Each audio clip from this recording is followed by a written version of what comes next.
శ్రీ పోతులూరి వీర బ్రహ్మేంద్ర స్వామి వారు భవిష్యత్తులో జరిగే అనేక విషయాలను ముందుగానే దర్శించి తాళపత్ర గ్రంథాలలో రచించారు.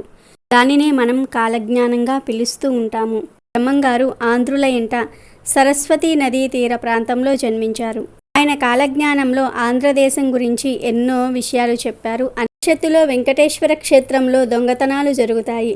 మహమ్మదీయులు దేవాలయాన్ని దోచుకుంటారు. వెంకటేశ్వరునికి మహమ్మదీయులు కూడా పూజలు చేస్తారు. కృష్ణా గోదావరి మధ్య పశువులు కూడి మరణిస్తాయి. పిడుగులు పడి నదులు ఇంకిపోతాయి. క్రోధినామ సంవత్సరంలో నెల్లూరు సీమ మొత్తం కూడా నీట మునుగుతుంది. వైష్ణవ మతం పైకి వస్తుంది. శైవ మతం తగ్గిపోతుంది. చివరకు శివభక్తి అంతా లేకుండా పోతుంది. బెజవాడ కనకదుర్గమ్మ భక్తులతో స్వయంగా మాట్లాడుతుంది. మహాలక్ష్మమ్మ నృత్యం చేస్తూ వచ్చి మాయా కోతులను ఆడిస్తుంది అని బ్రహ్మంగారు కాలజ్ఞానంలో చెప్పారు.